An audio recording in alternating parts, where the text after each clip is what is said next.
We want you to realize that when you stand in what we are calling real time, where there is no gap between your desiring of something and your expectation of it, that's when life really is sweet.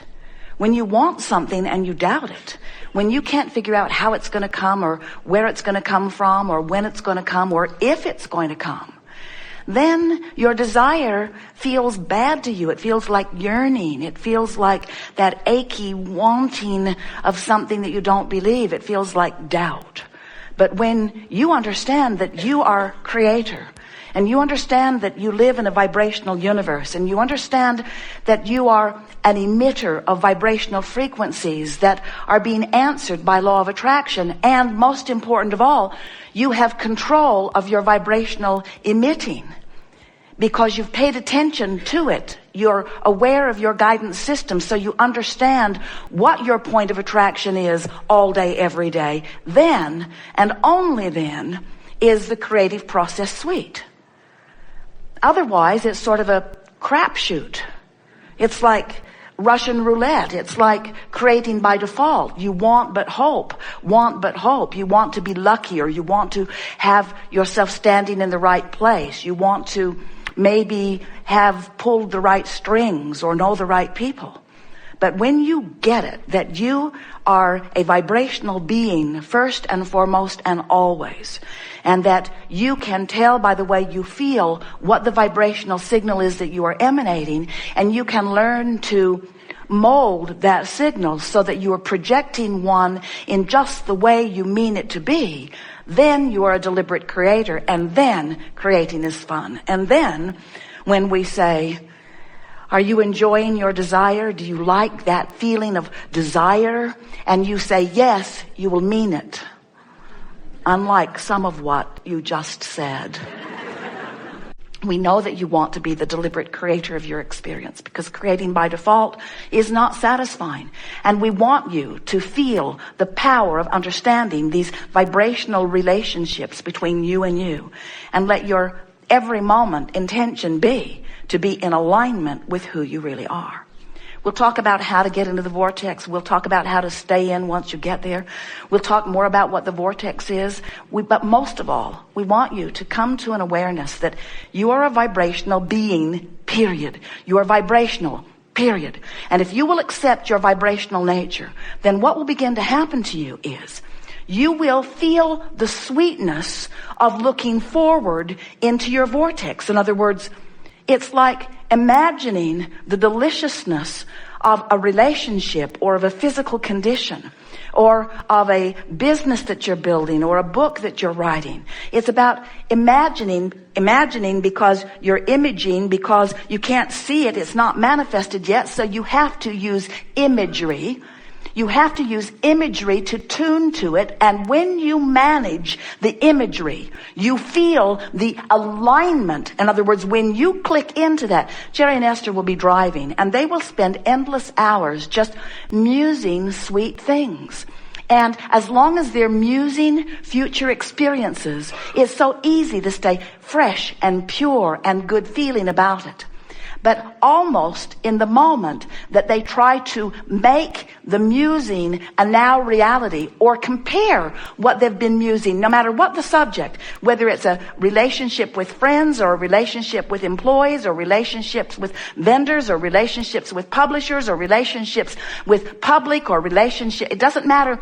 It doesn't matter what the imagery is about. In the moment that they turn and look at reality, the feeling begins to dwindle and dissipate, and the high-flying good feeling begins to go away because, hear it, because reality is old news, and it will never be up to speed with what's in your vortex. It will never be up to speed, nor should it ever be. And here's the part that is so important for you to understand.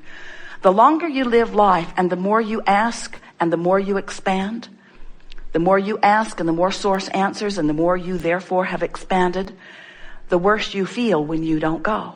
In other words, you just can't expand the larger part of you, the vibrational part of you, and hold back in terms of your physical beliefs. without feeling worse and worse and worse and worse and worse. And that's what you're seeing on your planet today. There is such a crevasse, more marked than ever before, between those who have and have not, between those who are sick and those who are well. It's as if a giant magnifying glass has been laid over everything that is in your physical realm. And whatever it is that you are consistently offering vibrationally is manifesting in incredible form. So, now, sometimes our physical friends at this point begin to vibrationally groan. You don't do it out loud, but you think, what you're thinking is, oh, there's more of that vibrational mumbo jumbo. I can't spend my vibration. I can't sleep with my vibration. In other words, I really like the manifesting in this physical world that I call my reality.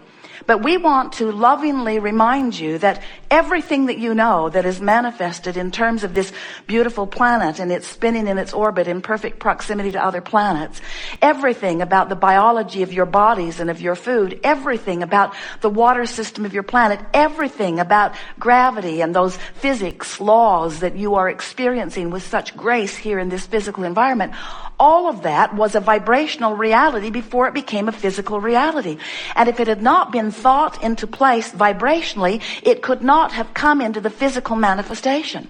So we want you to take seriously this vibrational reality that we're going to be talking about all day here today for a number of reasons, but most important because when life causes you to ask for something, the larger part of you, far and away the largest part of you, the biggest part of you, almost the whole of you, becomes it.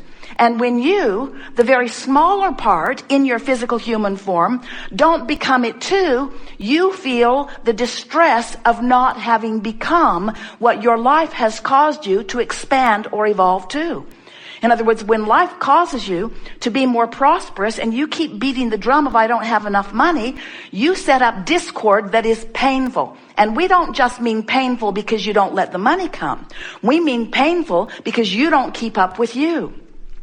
We want to bring you around to understanding, as a result of the conversation that we have here today, that there is this vibrational reality that is, and hear it, drum roll please, is present tense. In other words, when your life has caused the larger part of you to become this new and improved version, that's present tense.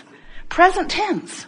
We want you to understand that if you can get the drift of what we're talking about, if you can feel the reality of this vibrational reality that we're talking about, and we know it may sound just like another religious dog and pony show.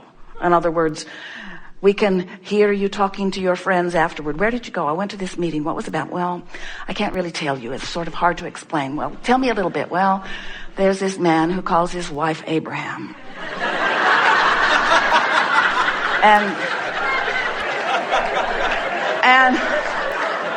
And she stands on the stage and makes an invisible circle and calls it the vortex and tells us that everything we want is in there and that we should go in too. And we say, that's pretty much it.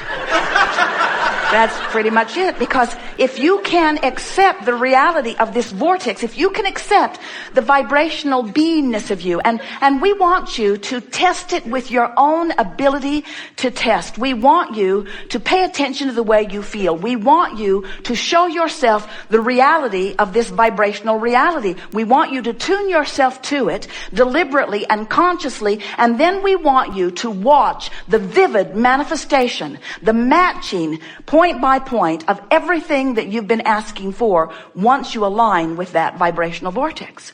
We want you to show yourself the reality that you are the creator of your reality and that your life has helped you carve out an amazing reality, most of which you are denying yourself of living because you've got this physical human disease called what-is-itis.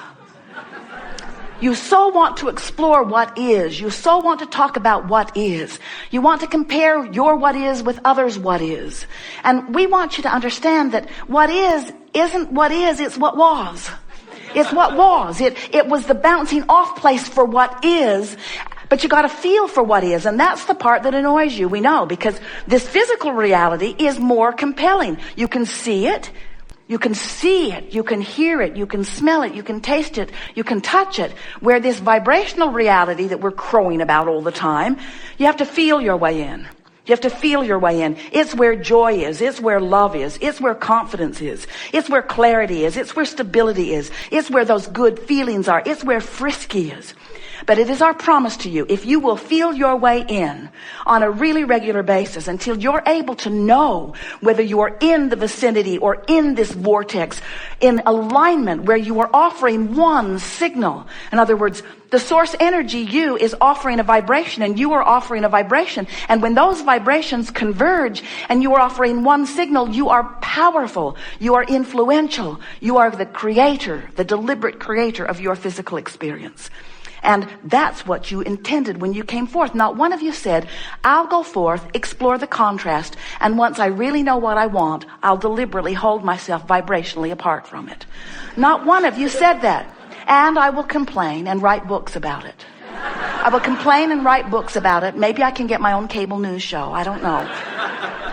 I will scrutinize the planet. I will look for other negative things. And I will gather around me all people who have decided to make a lifestyle of being outside the vortex. And together, we will just complain and complain and complain and complain. And we say, it's not a problem with that, because as there are masses of people outside the vortex, you might even be one of them occasionally. When you're outside your vortex, knowing what you don't want, you are automatically knowing what you do want. And so it cannot go wrong, because there is this vibrational wave that has an equal and commensurate part of what you do want to every part of what you don't want. If you sort of don't want something, you sort of really do want something. If you really, really, really don't want it, then there's something that you really, really, really, really do want, you see. So you can't help but contribute to this vortex. You've been doing it. You have been contributing to this mass consciousness vortex of creation that future generations will be born from. You are massively contributing to the evolution of your species and to that which is eternal life. You can't help that. But you can pinch yourself off from it here and now. You can develop chronic patterns of thoughts and beliefs that hold you vibrationally out of sync with what you're asking for. Before any of this makes sense, we have to help you to understand that you are vibration, and our knowing it does not necessarily mean that you know it. But we're going to offer a lot to convince you of that here today, because it is so important that you understand that while you see all of this wonderful manifestation around you with your eyes and hear it with your ears and so on, while your physical senses help you to interpret all of that, you have emotions that are the most sophisticated and most important vibrational interpreters, because your emotions let you know your, in your physical body, vibrational relationship or proximity. In other words, your allowing or disallowing, your allowing or resisting of who you really are. You were source energy before you came into this body, and even though you're in this body, you are still source energy, mostly. The non-physical part of you that you call source, we call inner being, that part of you is eternal and still non-physically focused, not manifested like you. So this non-physical part of you is offering a vibration. And what we want you to know is that vibration is a pure, resistance-free vibration as far as you are concerned. There is contrast in everything, but from your physical point of view, you would not be able to discern the vibrational difference in the frequency of the inner being that is you, or in that which humans want to call God. That frequency is resistant-free. It is pure love. There is not even a particle of hate or annoyance or irritation in that vibration. It's pure love. So when you understand that that's who you really are, and that before your birth, that's all that you were, then when you came forth into this physical body, a part of that consciousness came into the body that you know as you. And at that moment, there became the potential for two vibrational vantage points. The source energy point, which is always pure positive energy, no resistance, and you in your human physical body, which is about whatever you're giving your attention to. If you have been watching CNN and you're all guarded and worried about stuff, and if you've been watching CNN, you are, then you're offering a frequency, and probably a pretty steady, chronic, practiced one that we could even call a belief, because a belief is just a thought you keep thinking. If you've been doing that, if you've been observing your physical environment and you are pushing against unwanted things, then